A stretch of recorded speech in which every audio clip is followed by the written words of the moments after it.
Welcome to my physics class. आज का हमारा टॉपिक है गैसों में विद्युत विसर्जन, इलेक्ट्रिक इमर्शन इन गैसेस।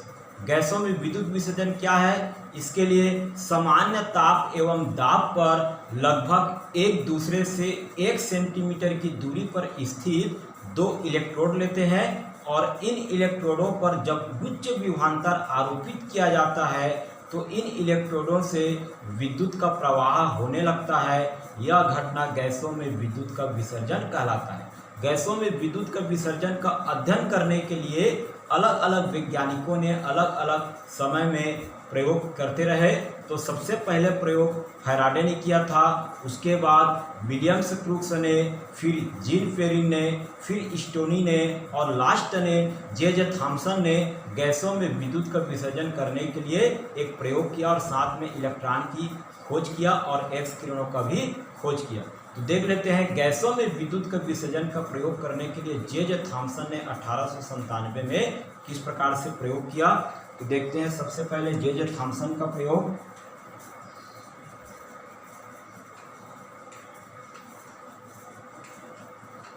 जे थॉमसन ने 1897 में किस प्रकार से प्रयोग किया और इलेक्ट्रॉन की खोज एवं कैथोड किरणों का खोज किस प्रकार से किया। इसके लिए इन्होंने एक कांच की बनी हुई निर्वात नलिका या ट्यूब लिया इस प्रकार से, जिसकी लंबाई जो है लगभग 75 सेंटीमीटर और इसकी मोटाई या व्यास जो है 3 सेंटीमीटर लेके एक निर्वात नलिका या कांच ट्यूब का निर्माण किया।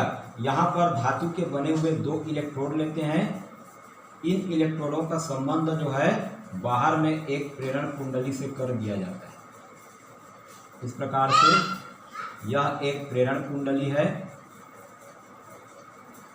ठीक है। ये माइनस और ये प्लस उच्च विभवांतर आरोपित करने के लिए यहाँ पर प्रेरण कुंडली लिया जाता है, ठीक है।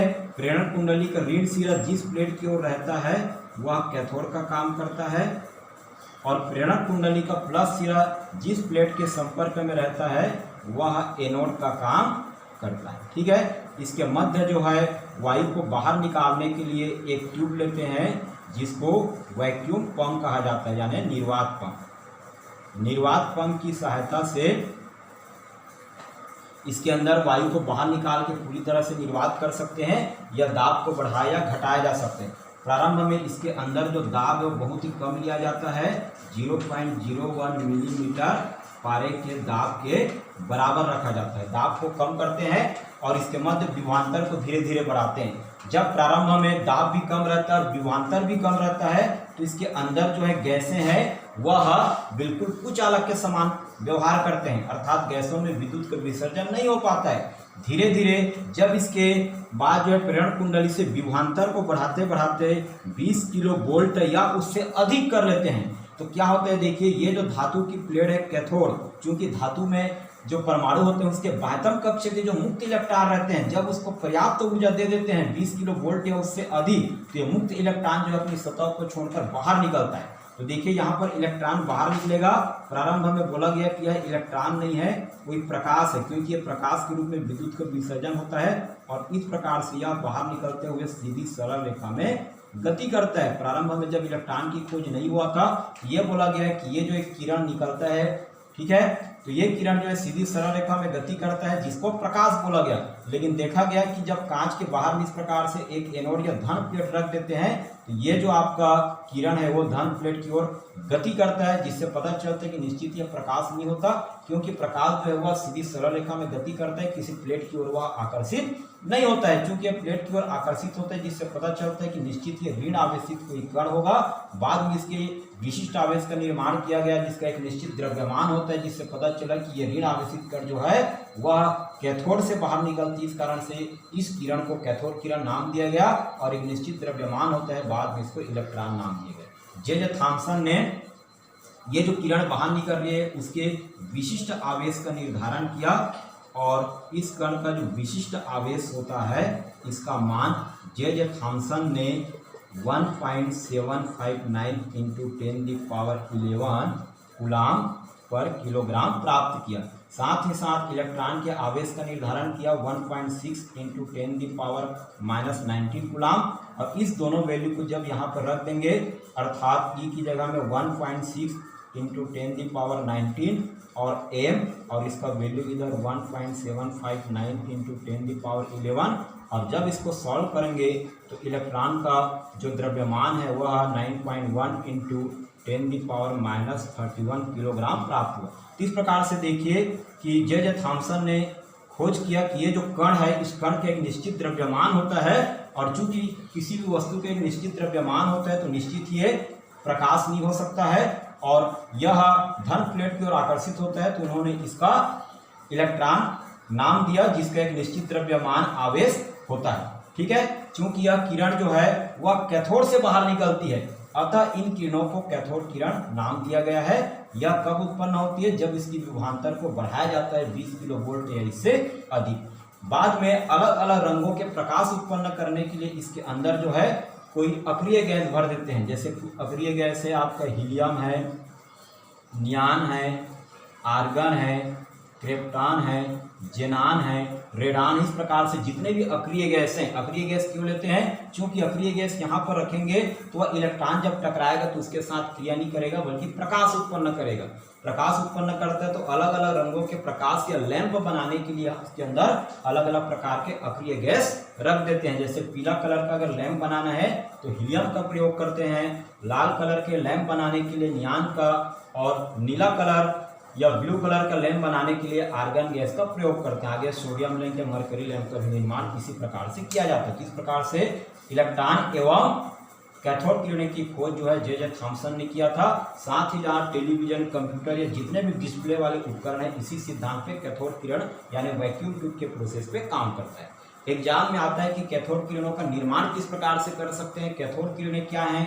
कैथोड किरणें ऐसा किरण है जो कैथोड से एनोड की ओर यानी ऋण प्लेट से धन प्लेट की ओर गति करता है, सीधी सरल रेखा में गति करता है। और इसके बाहर अगर कोई विद्युत चुंबकीय क्षेत्र लगा दिया जाए, धन प्लेट लगा दिया जाए, तो उसकी ओर आकर्षित हो जाते हैं और विद्युत चुंबकीय क्षेत्र की अनुपस्थिति में सीधी सरल रेखा में गमन करता है। एग्जाम में क्वेश्चन भी आता है कि कैथोड किरणें के गुण लिखिए। तो कैथोड किरणें के क्या क्या गुण हो सकते हैं देखते हैं। कैथोड किरणों के गुण,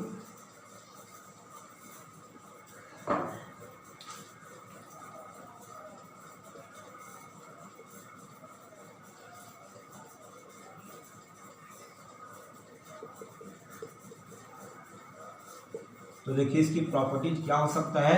विद्युत चुंबकीय क्षेत्र की अनुपस्थिति में कैथोड किरणें सीधी सरल रेखा में गति करता है। तो यहाँ पर लिखेंगे कैथोड किरण जो है वह सीधी सरल रेखा में गति करता है। ठीक है, दूसरा गुण क्या हो सकता है देखिए, कैथोड किरण जो है विद्युत चुंबकीय क्षेत्र की अनुपस्थिति में, या आपका देखिए कैथोड किरण जो है वह कैथोड से एनोड की ओर गति करता है। तो यह नलिका के अंदर कैथोड से एनोड की ओर गति करता है। यह आपका सेकेंड गुण हो जाएगा। थर्ड गुण क्या हो जाएगा देखिए, इसके अंदर अगर कोई फोटोग्राफिक प्लेट रख देते हैं तो उसको आयनित कर देते हैं, प्रभावित करता है। तो यहाँ पर लिखेंगे फोटोग्राफिक प्लेट को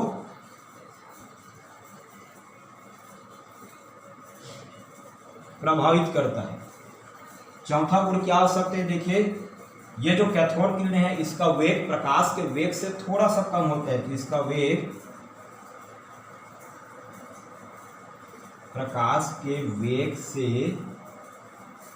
1/20 से 1/10 होता है, यानी प्रकाश के वेग से थोड़ा सा कम होता है।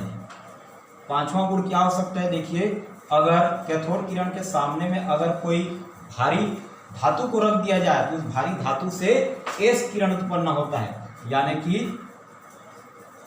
कैथोड किरण के सामने में भारी धातु रखने से एक्स किरण उत्पन्न होता है। छठवां गुण क्या होता है, देखिए इसके अंदर जो है अक्रिय गैस भर देने से अलग अलग रंग के लैंप बनाने में इसका उपयोग करते हैं, यानी अक्रिय गैस पर पड़ते ही ये प्रकाश उत्पन्न करता है। तो कैथोड किरण जो है वह अक्रिय गैस के साथ अलग अलग रंग का प्रकाश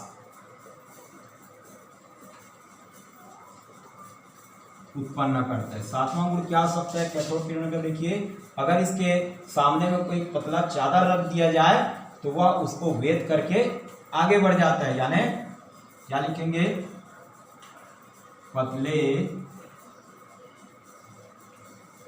धातु के चादर को वेद कर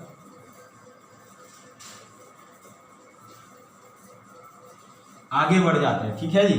साथ ही साथ देखिए इसमें अगर कोई इस प्रकार से पतला सा पहिया यानी फैन रख देते हैं, तो अगर इस प्रकार से पतला फैन रख देंगे और कैथोड किरण जब इस पर पड़ेगा तो इस फैन को घुमा देता है, जिससे पता चलता है कि निश्चित यह प्रकाश नहीं है बल्कि एक प्रकार का कण है जिसका एक निश्चित वेग और द्रव्यमान होता है। अर्थात कि सामने में अगर कोई फैन रख दे तो फैन पर एक बल आरोपित करते हैं। इस प्रकार से कैथोड किरणों के अलग अलग गुण देखने को मिलते हैं। तो आपके एग्जाम में क्वेश्चन आता है कि गैसों में विद्युत का विसर्जन किस प्रकार से होता है, कैथोड किरणें क्या है, इसका निर्माण किस प्रकार से किया जा सकता है और एस किरण किस प्रकार से उत्पन्न करते हैं, साथ ही साथ कैथोड किरणों के गुण क्या है। इस प्रकार से इस चैप्टर में हमने गैसों में विद्युत का विसर्जन किस प्रकार से होता है ये देख लिया।